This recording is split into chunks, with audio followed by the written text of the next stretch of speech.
بسم الله الرحمن الرحيم الحمد لله رب العالمين وبه نستعين.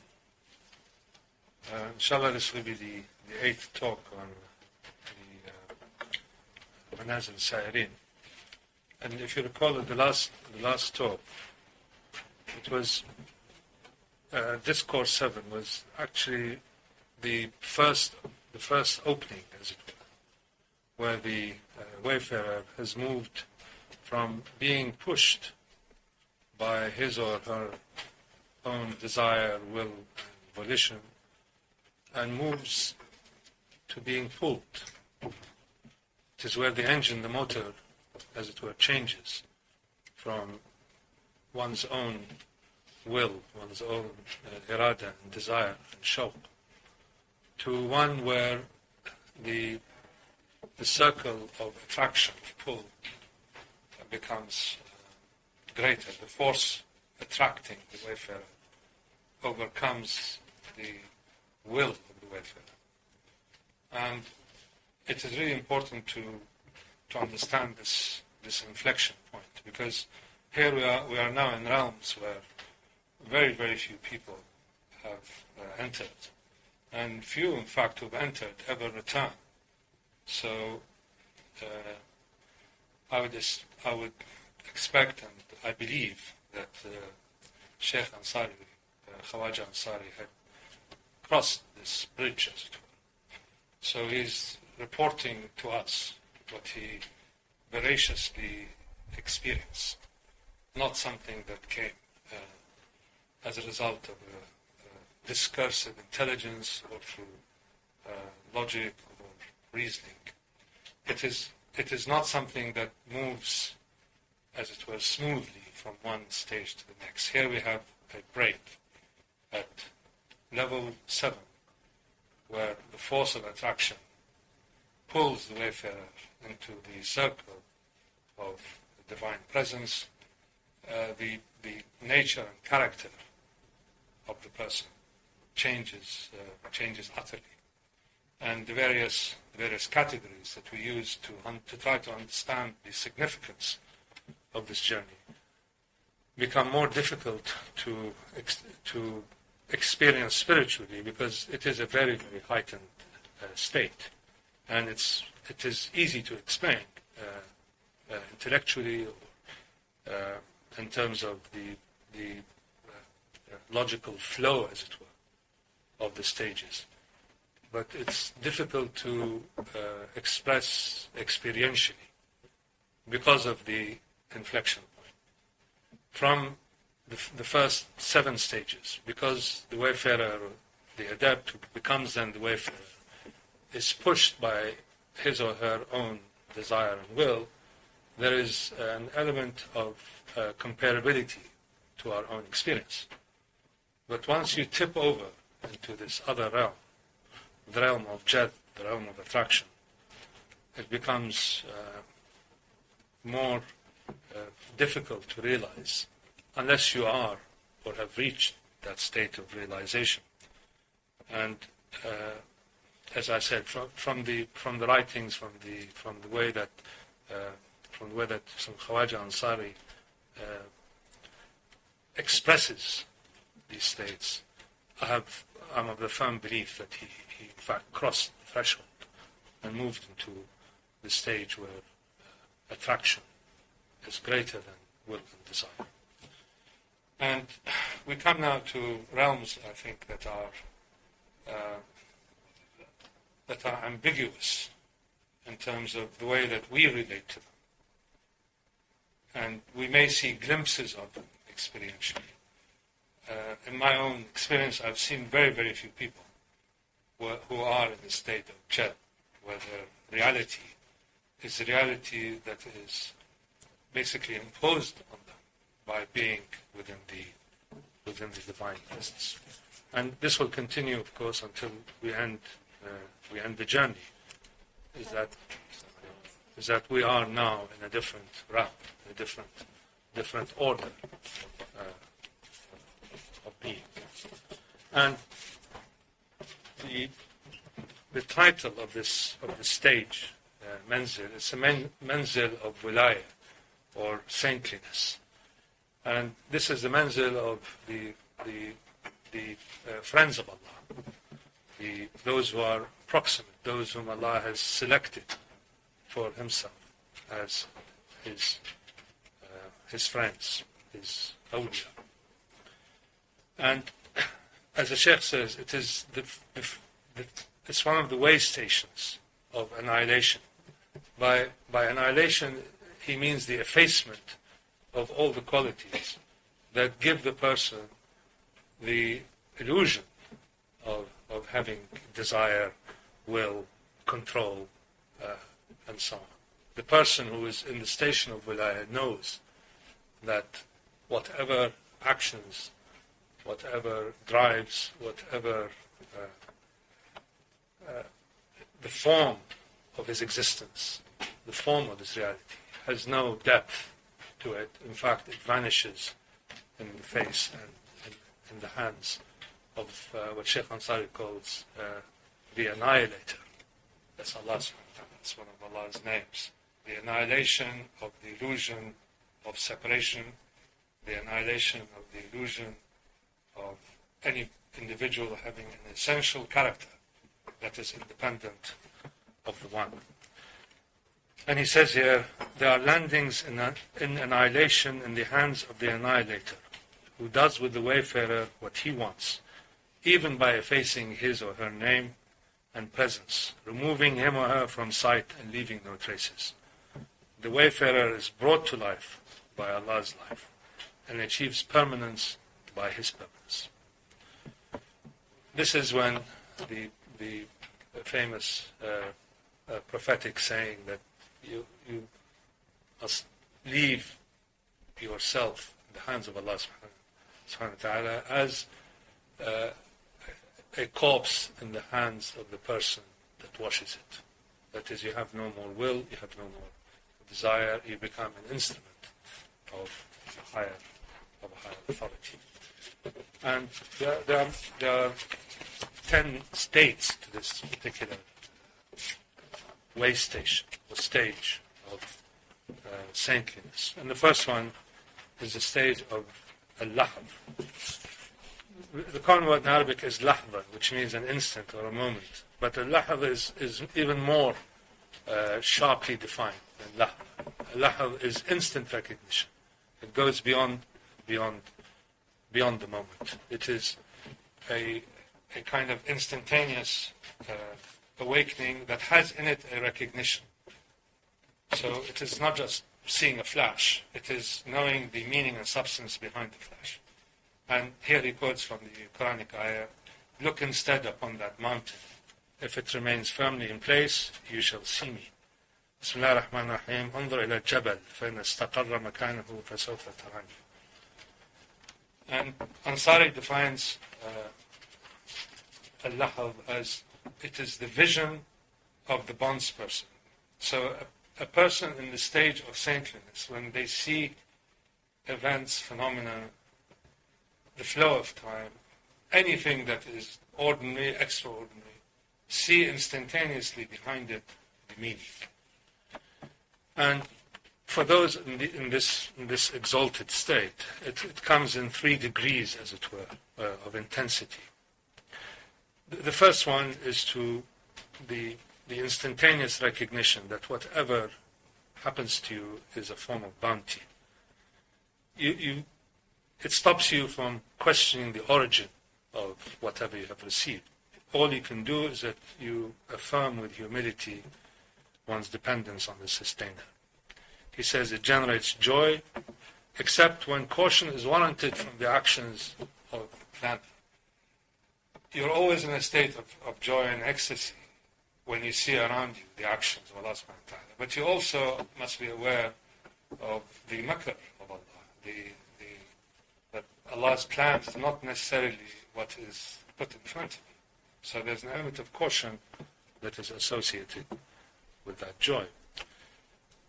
And you express your gratitude, but then you stop and you know that gratitude is not something that you own. Gratitude belongs to Allah and is something that is on loan to you. So it is a form of recognition of the bounties with a cautious awareness of that their source lies outside of you. The second form of recognition, he says, is recognizing the lights of unveiling. It covers the wayfarer with the garment of dependence, causes the wayfarer to taste the fruits of manifestation, and protects from any harm that could arise from the enjoyment of these bounties. And the last stage is when you see events and phenomena and people and the march of time and the changes, you understand that this is all manifestations of the One. So they all gather back into you. So you see things with the eyes of unity, the eyes of gatheredness. My own commentary on that is that this is, the ayah refers to the Prophet Moses ﷺ asked Allah to reveal himself to him. And Allah subhanahu wa ta'ala says, look at the mountain. And when you look at the mountain and you see the mountain, you will see me. And Musa ﷺ looked at the mountain immediately disintegrated. Which means that there is no possibility of any otherness when the One manifests itself. Moses did look at the mountain, but as he looked, it had disintegrated. So there is really no reality, solidity, materiality, or even spirituality, frankly, outside of the One. That we may think that we have the tools, as it were, to be able to engage with al-Wahid Lahad, al-Fard al-Samad, but in reality, when al-Wahid Lahad, al-Fard al-Samad, Allah subhanahu wa ta'ala is the One, and the soul, solitude, emerges, your own essence disintegrates. So where there is One, all twos, all dualities, and all multiplicities vanish, and any sense of otherness disappears. There is only He, and there is not He. But not He is a negation, so it has no reality to it. So whatever you see in this exalted station of saintliness, you see behind it instantaneously the source. Of course, for those who have not really earned this station or are aware of it, as some of us might be, but we have not yet earned it, we have to be extremely, extremely cautious. Extremely cautious.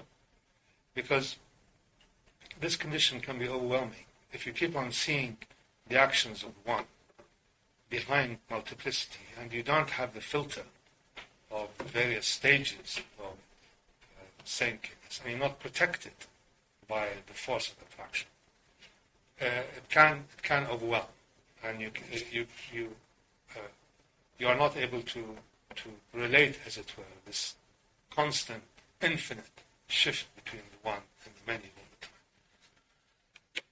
But the true wayfarer in the station of saintliness would have surrendered his or her essence and essential being to the One, and the identity is effaced. So there's an element of containment in that.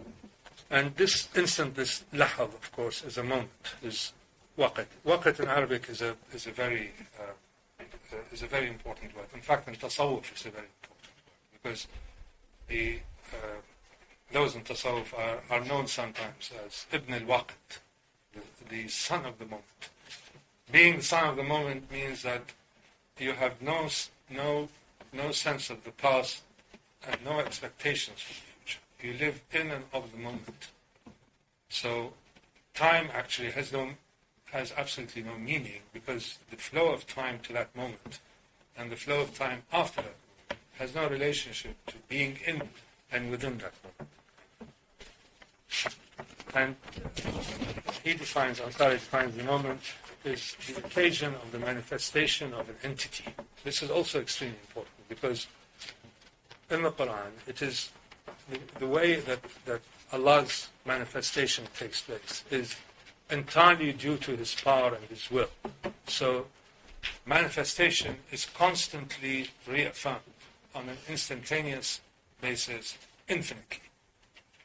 It is true that we tend to see things in sequence, in a certain continuum. This table is here. It was here a second ago when I spoke, and it is very likely to be here a second from now. But this is not necessarily a kind of determined condition or limitation on Allah's actions. And with true inner sight, whatever manifested entities exist are brought into creation at every moment, at every second. So, with the eye of haqq, with the eye of truth, all possibilities of existence are there.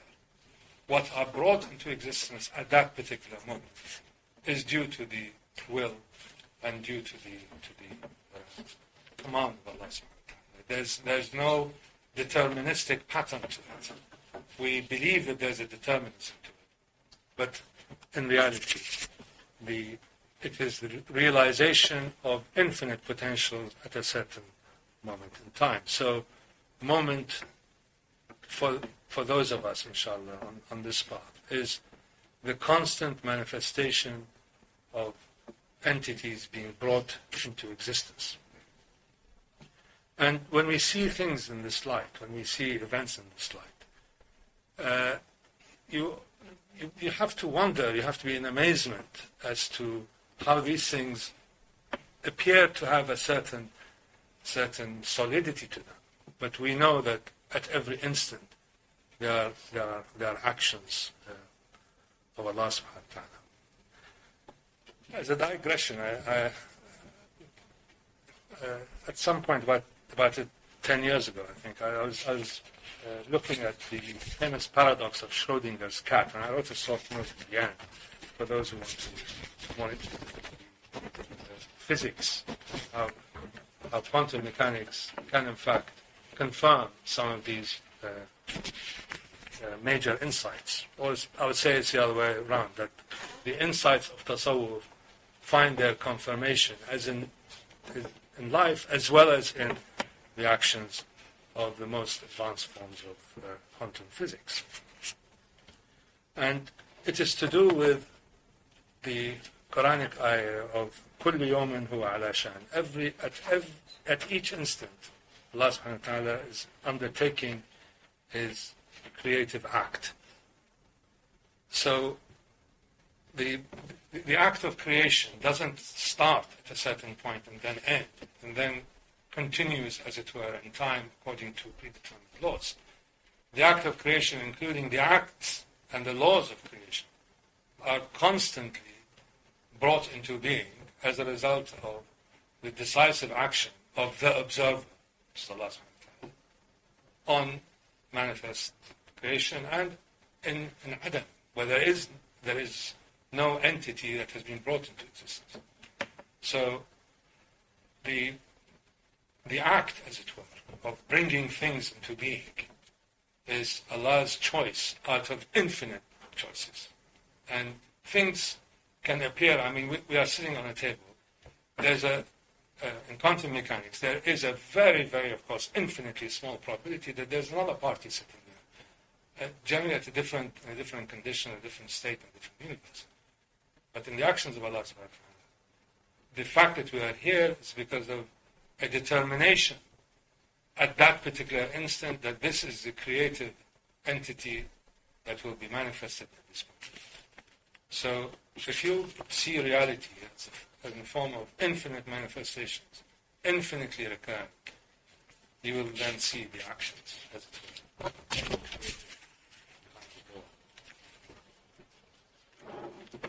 And here you have to have the purity of reflection, the safa, which is the third stage of the Manazil. And he defines it as purity is a name given to the denial of guile. And in this doorway, it means the disappearance of any coloring to oneself.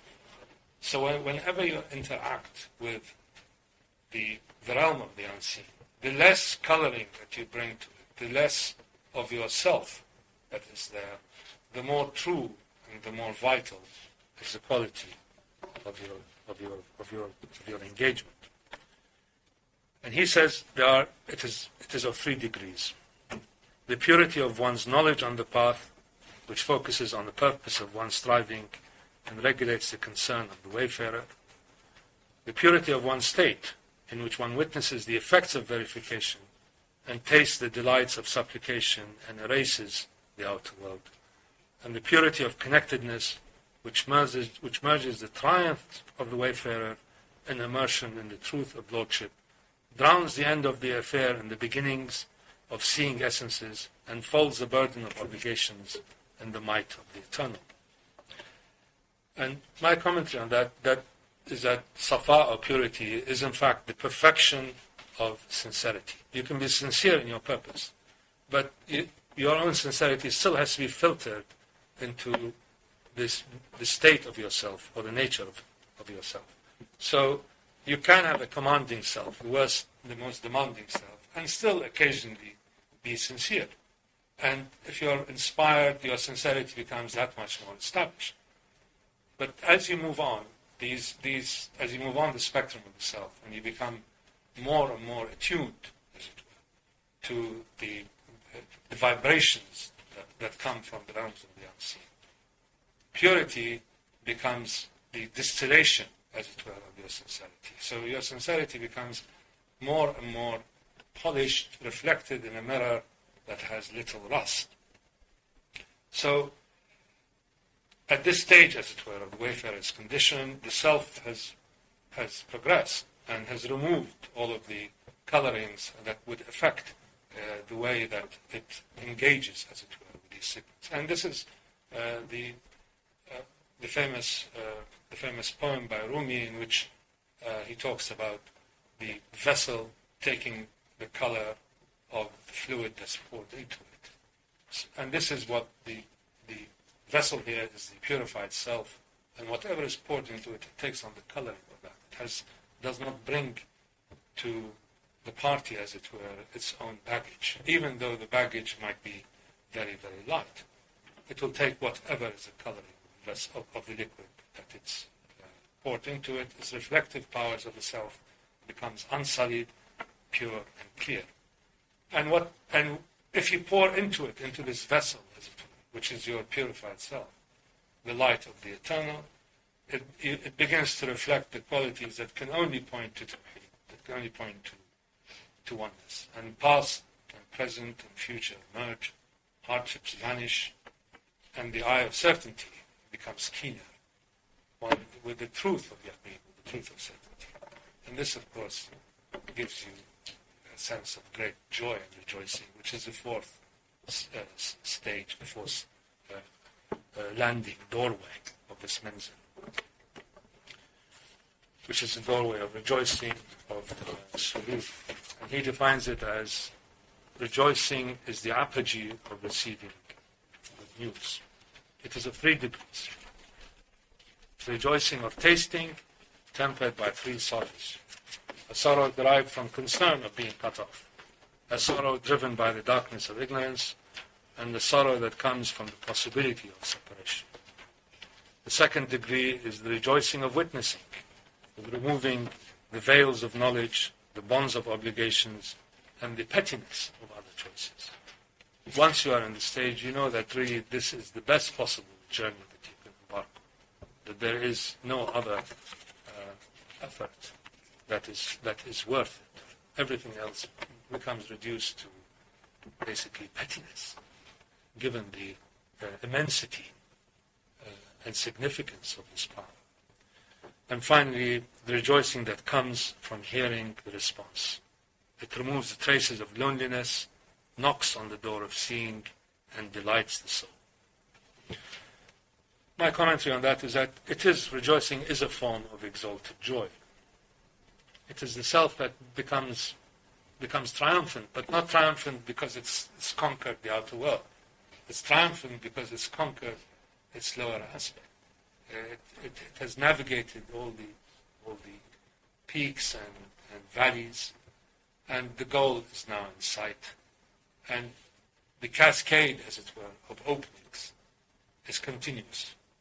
And the soul begins to see in the self a very, very clear reflection. And the soul is ever perfect. The soul is ever pure. But once it sees itself reflected in the self that is more and more pure, it leaps, as it were, for joy.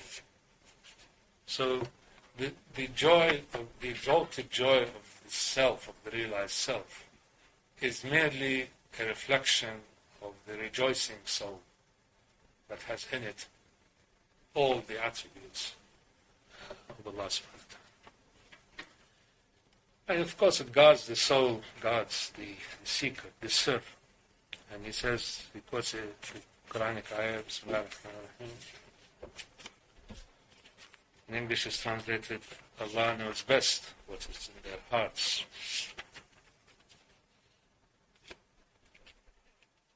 Bismillah ar-Rahman ar-Rahim. Allahu a'lam bima fi anfusihim.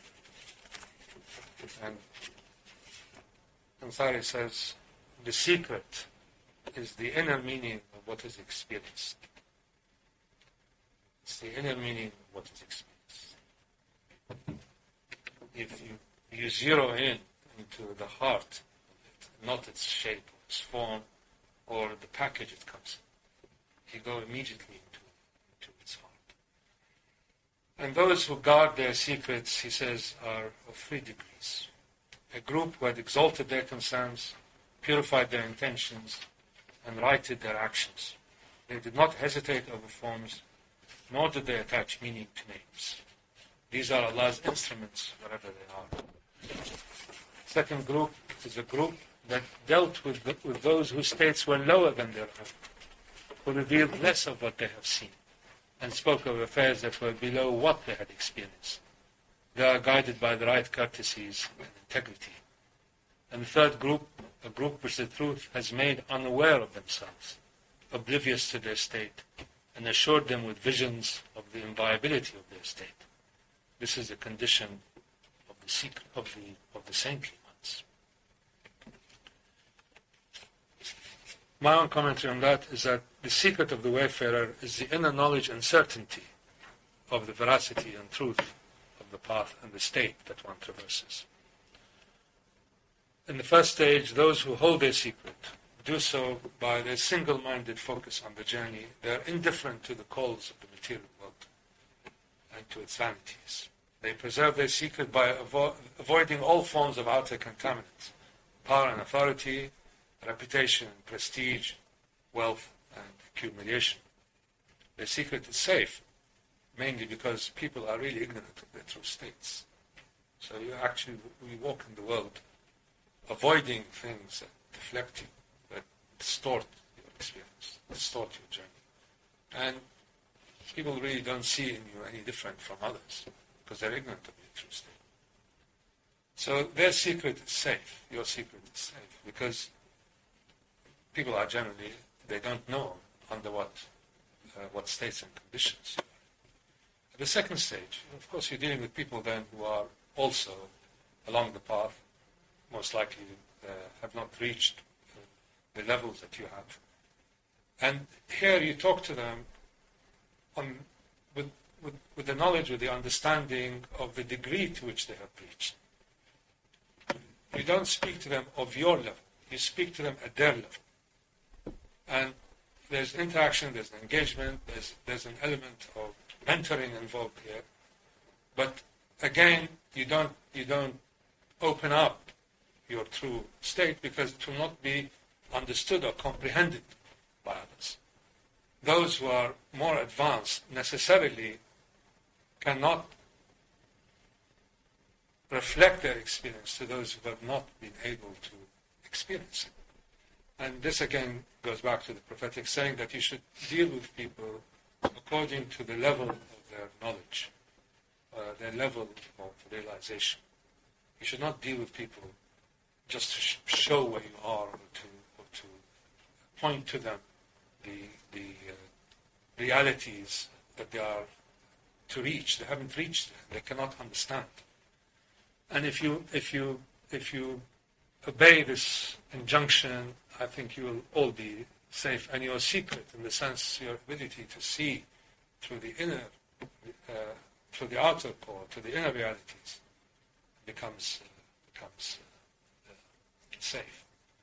Your secret, their secret, is safe because they deal with people by revealing only an aspect of their true state.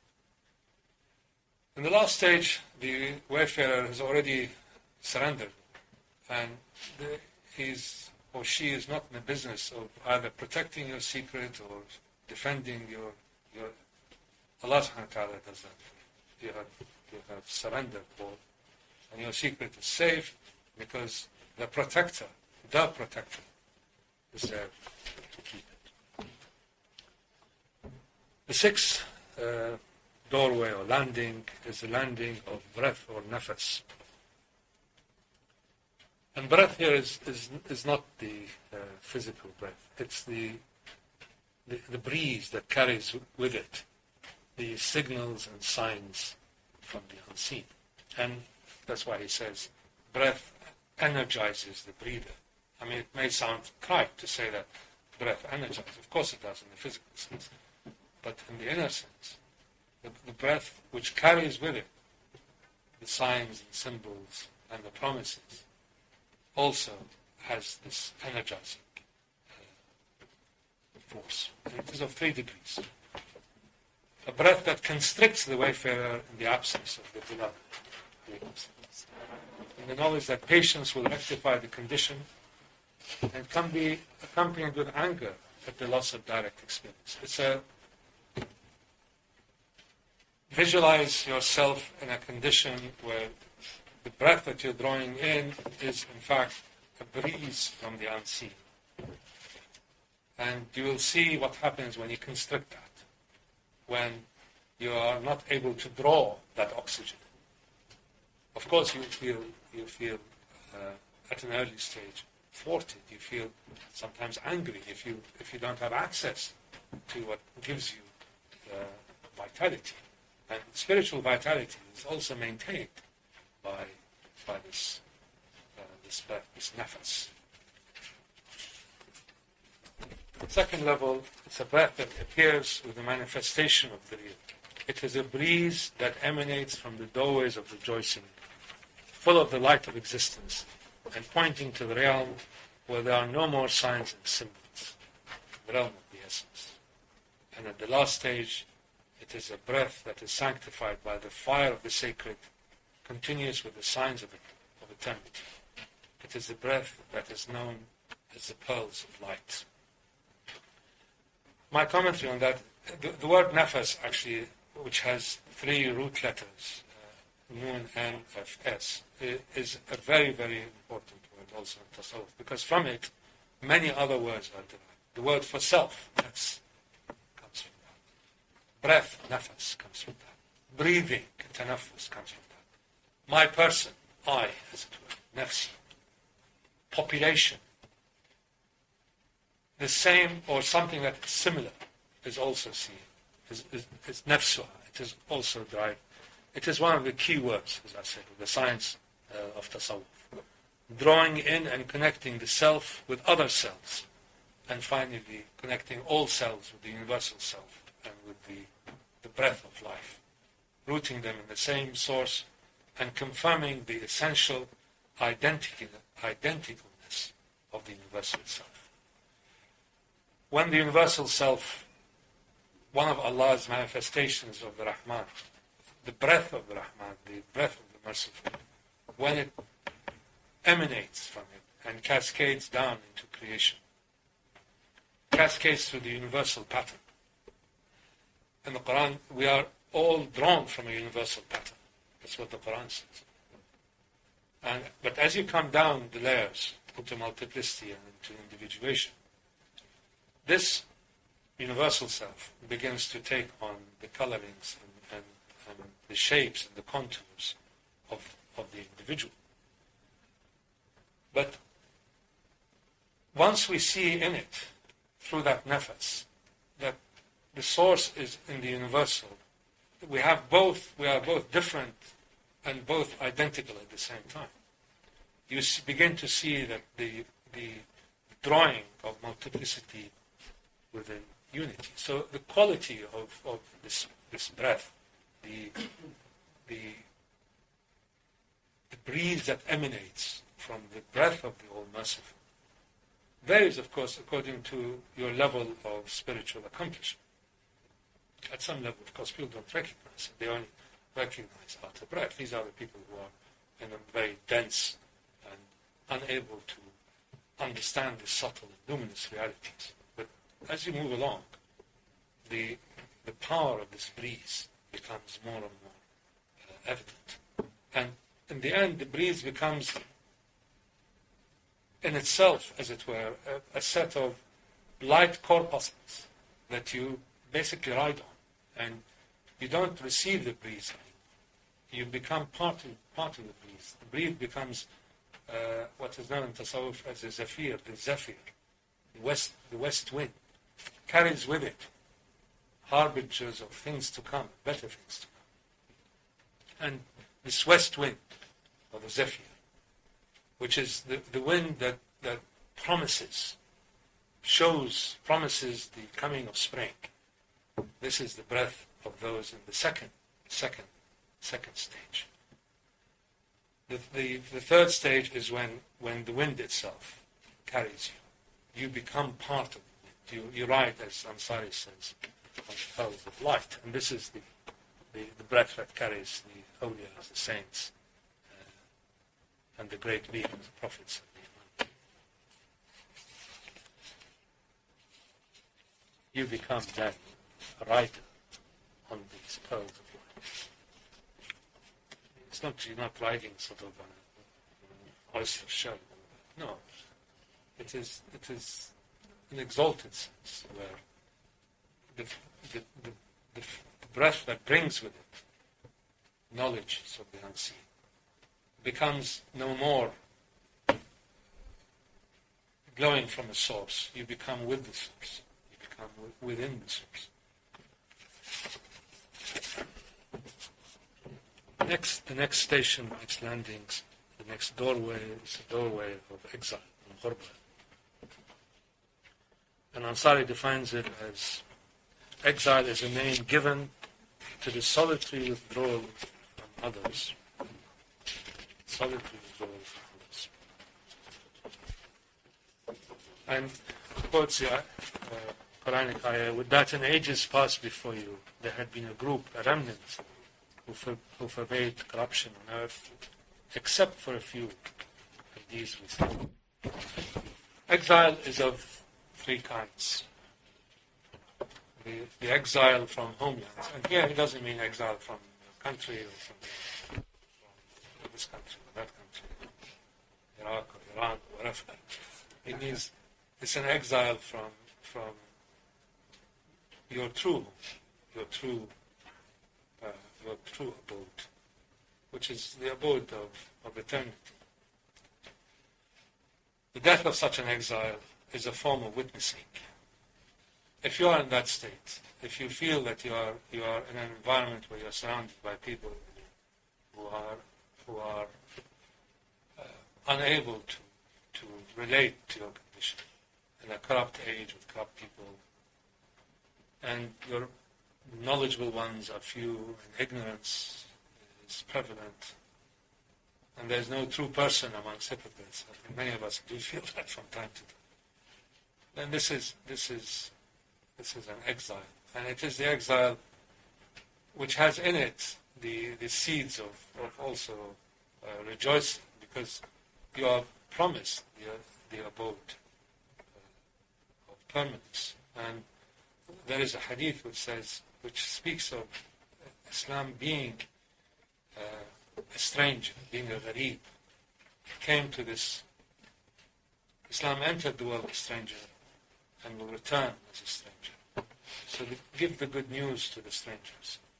So being in a state of ghurba, which can also means both exile and strangeness, is not in itself doesn't carry the same negative connotations. In fact, it's the opposite. It has in it all the hallmarks of success, victory. Being a stranger, being an exile, in a world which has in it the seeds of corruption, a corrupt age with corrupt people. This can be very widely understood. Is one that has in it the hallmarks of success. The exile from one's homeland in the way of truth carries its own reward.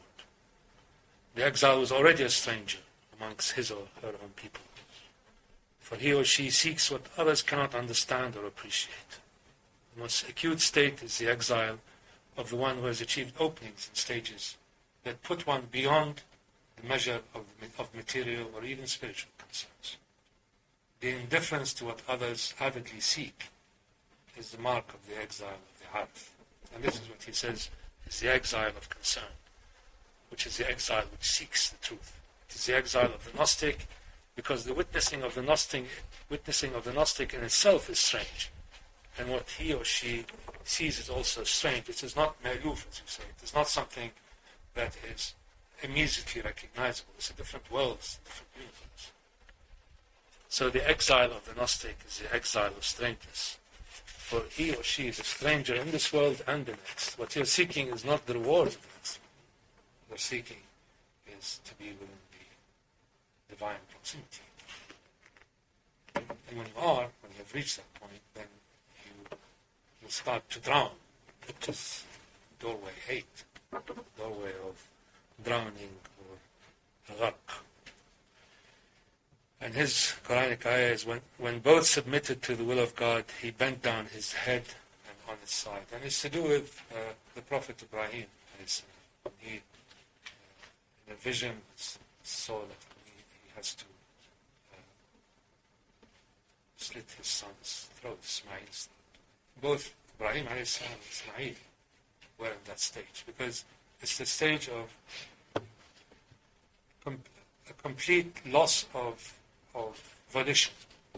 You are sunk, and you know that you have no ability to counter the forces on you. Ansari says, drowning is a name given to one who is in the midst of the station and has gone beyond the bounds of separation.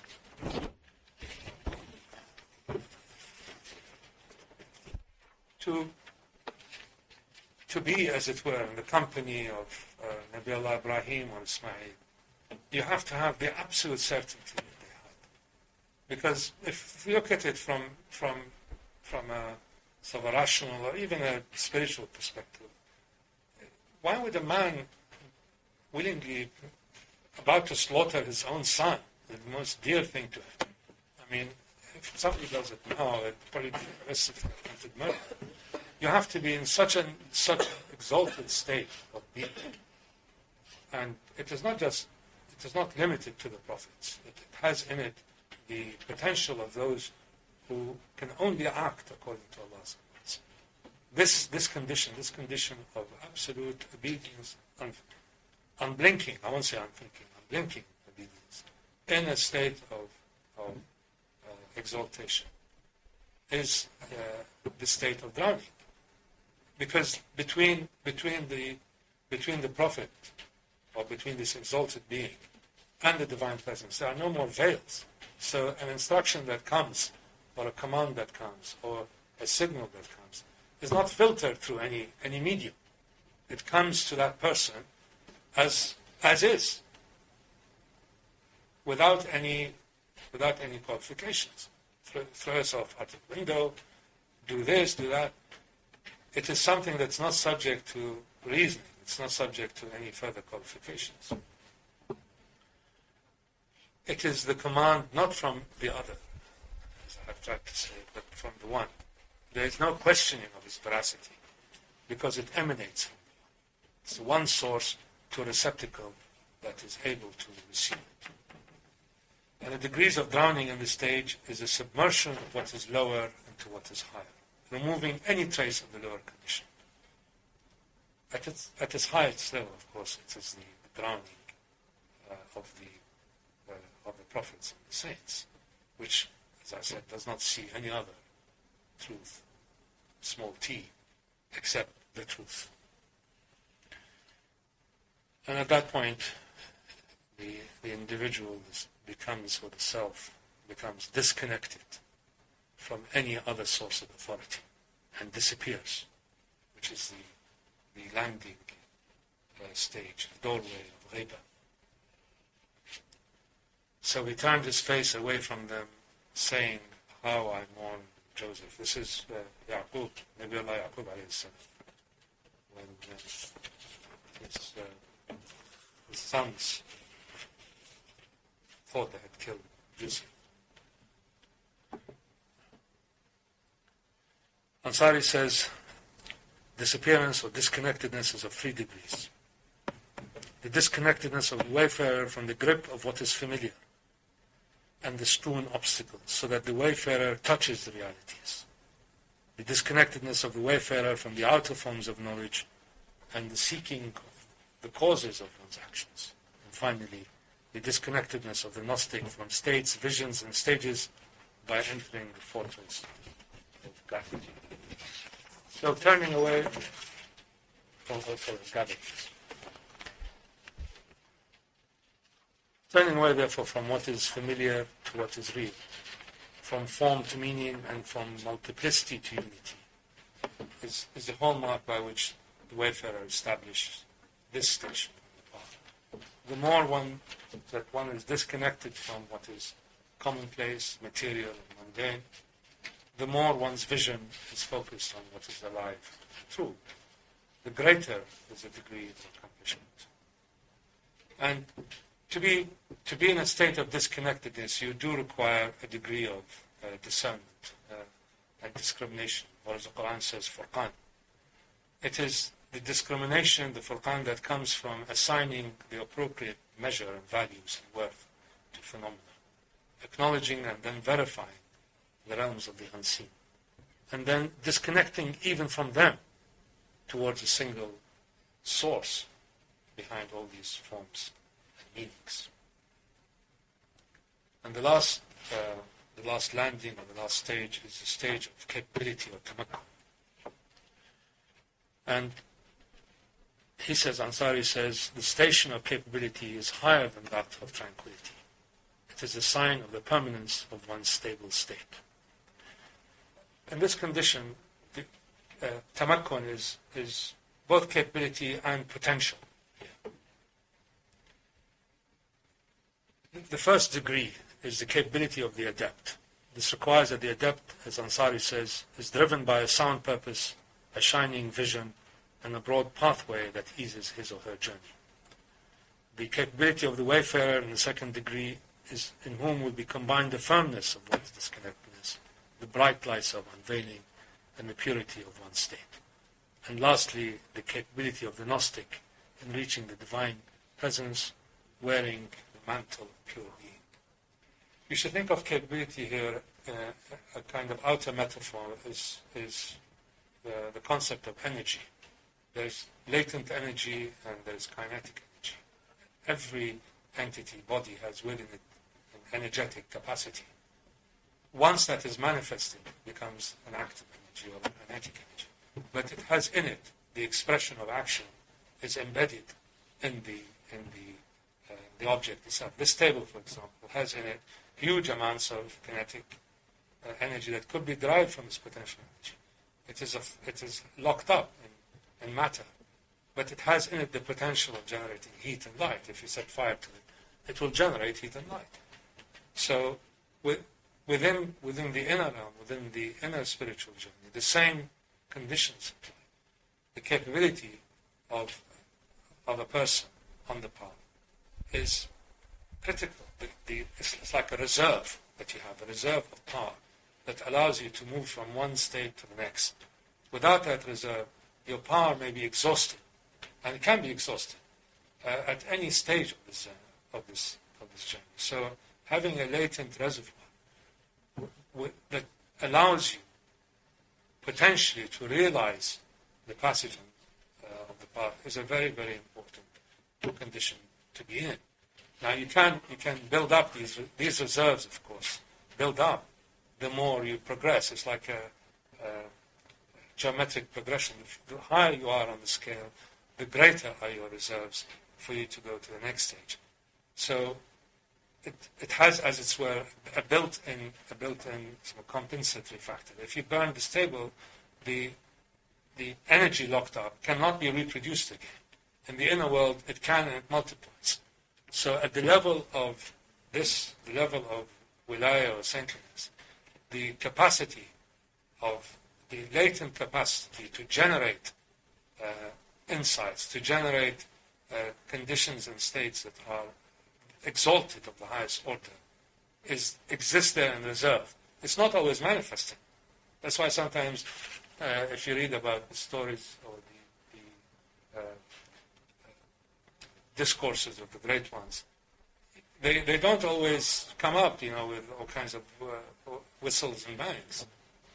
But there is, within what they say, the potential of realizing whatever needs to be realized at that point in order to express or to reflect what is in their hearts.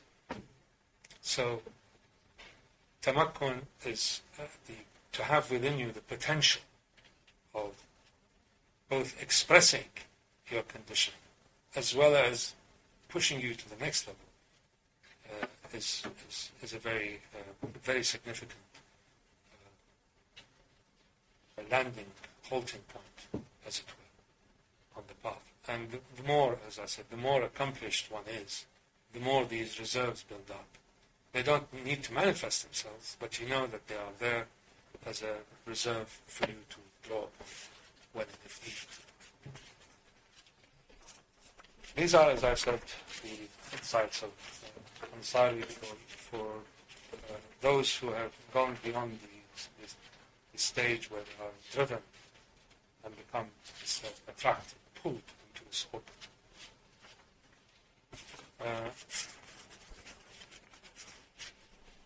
The next two talks, of course, become even more, I would say, luminous and subtle, and maybe even harder to express, because they begin to deal with states that are extremely difficult to reflect experientially. But inshallah we'll try, and even though it may be at this point purely perhaps a potential that we want to realize, nevertheless I think it would be interesting to at least discuss them and to see vaguely the parameters and their forms of what can be achieved by people who have the himma and the courtesy and the desire and the will to continue. The last of these notes, for those who are interested in the end, I put it in. This is really trying to link some notions of quantum mechanics with the idea of creation being recreated at every instant, existence coming into being at every instant. And I don't bore you with all these details, but those who are interested, those who have a taste for this, I'm very interested in if they have any comments and observations now or later. It is to do with the paradox in quantum mechanics is that contradictory outcomes can occur through the power of observation. Without observation, if you don't observe a state, you do not get an outcome. The act of observing a state produces an outcome. This is put very crudely.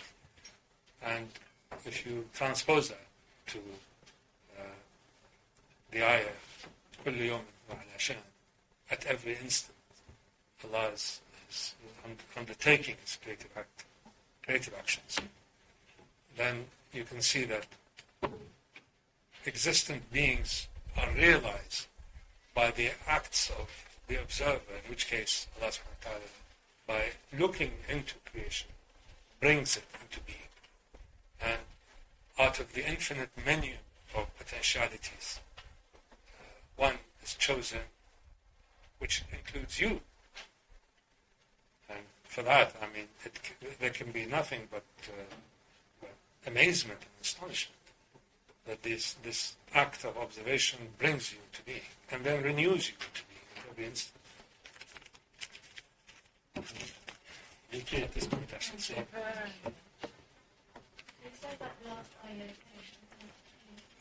كل يوم هو على شأن. هو على شأن. هو في شأن. كل يوم هو في شأن.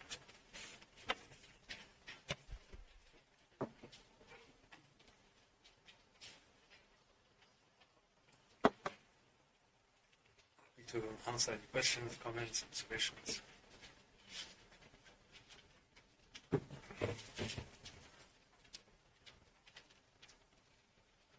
I was asked yesterday, how can all of this be put to actual practical use?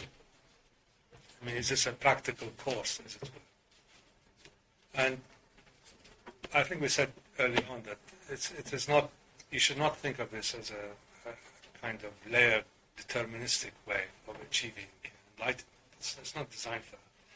If you take from these talks the key concepts and the key landing doorways, as it were, that have resonance with you, and reflect on them, and relate to them, and engage with them, in a kind of easy,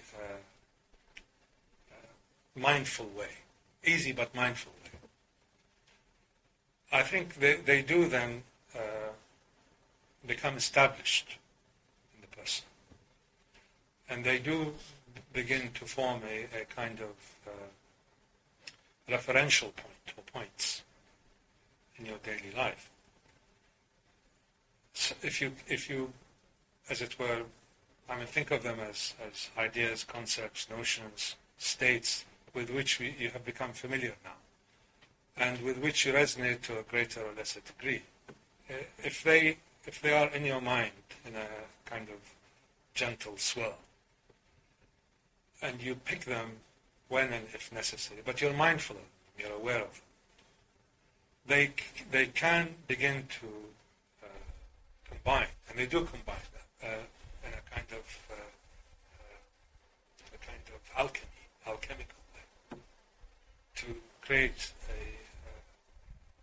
openings and to give you vistas and give you different perspectives and perceptions. And in time, these in turn will become established. And other landing stages or doorways, which you had not perhaps given that much attention to, pop up. And then again you engage with them as you go on. And you'll find that over a period of time, I don't have a formula for it, but if you use that, if you use these hundreds landing halting points, doorways, in this way, I think you will find that the door of perceptions, as it were, will open. I'm sure it is open for many of you, so I hope I'm not going over grounds, but this, I think, lends itself to this form of practice. Not necessarily in this order, not necessarily in the same structured, deterministic way, but things pop up, and if you keep them in a kind of reserve, the potential, as we talked about, will always be there.